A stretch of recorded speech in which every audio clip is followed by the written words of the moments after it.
안녕하세요. 우리가 우주에 대해 당연하게 알던 상식들, 사실은 좀 다를 수도 있다는 거 생각해 보셨나요?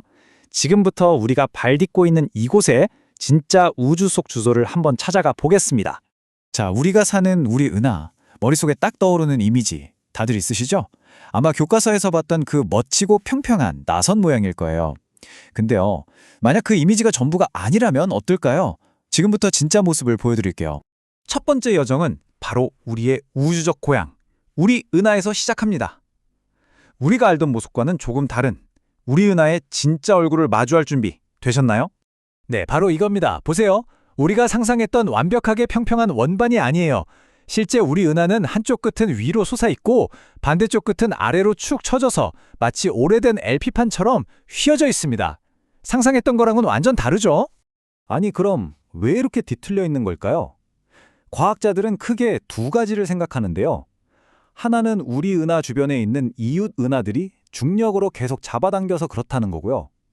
또 다른 하나는 눈에 보이지 않는 암흑물질이 은하 안에 고르게 퍼져 있지 않아서 그렇다고 추정하고 있습니다.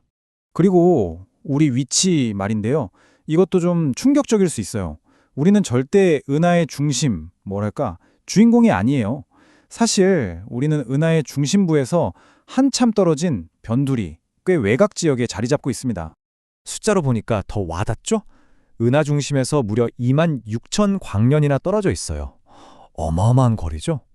우리의 정확한 은하계의 주소는 바로 오리온자리 8이라는 사실은 좀 작은 나선팔의 한쪽 구석입니다.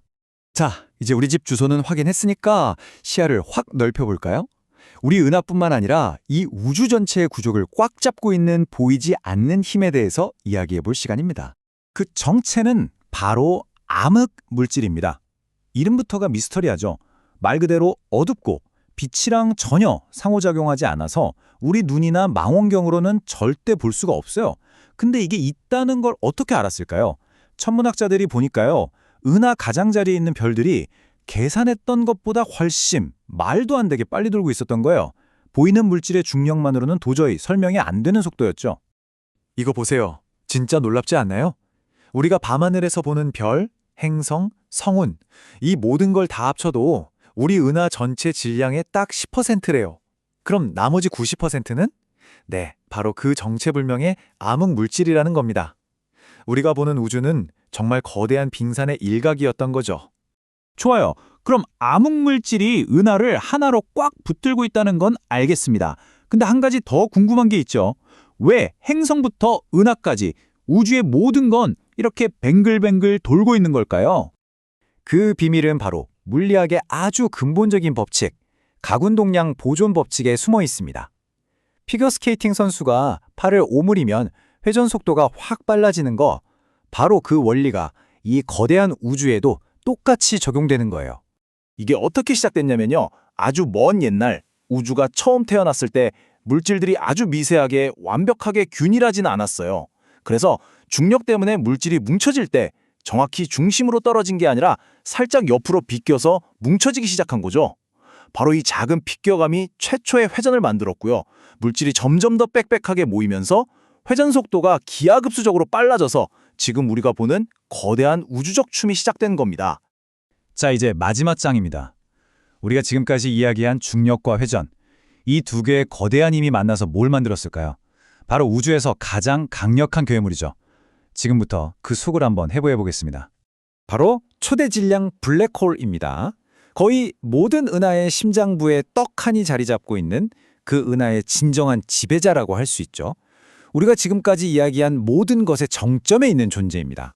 아니, 근데 태양보다 수백만 배, 심지어 수십억 배나 무겁다니, 대체 이 괴물들은 어떻게 이렇게까지 상상도 못할 크기로 자랄 수 있었던 걸까요?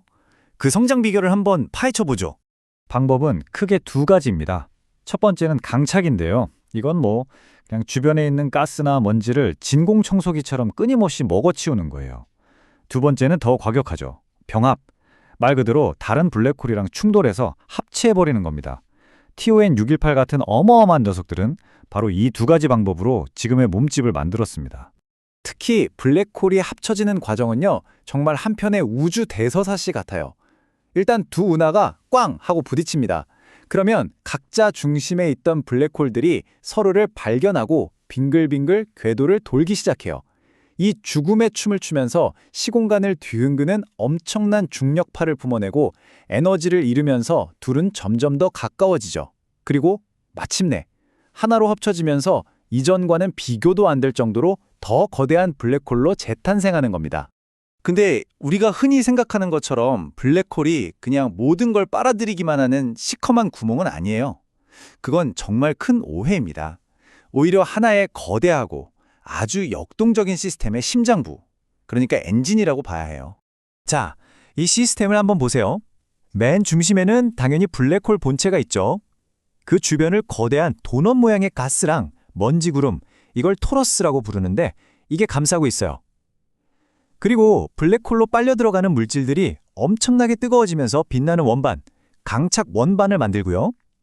여기서 미처 다 삼키지 못한 물질들은 블랙홀의 양극 방향으로 거의 빛의 속도로 뿜어져 나오는데 이게 바로 제트입니다. 이 모든 게 한 세트인 거예요. 인류가 발견한 가장 거대한 블랙홀 중 하나인 T1 618 있잖아요.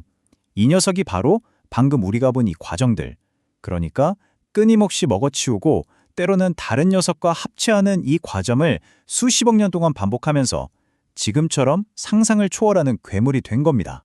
자, 한번 돌아볼까요? 우리 은하 저쪽 구석에 있는 살짝 휘어진 우리 집에서 시작해서 이 모든 걸 돌게 만드는 보이지 않는 힘을 지나 그 모든 것의 중심에서 군림하는 거대한 괴물의 심장부까지 정말 엄청난 여정이었죠?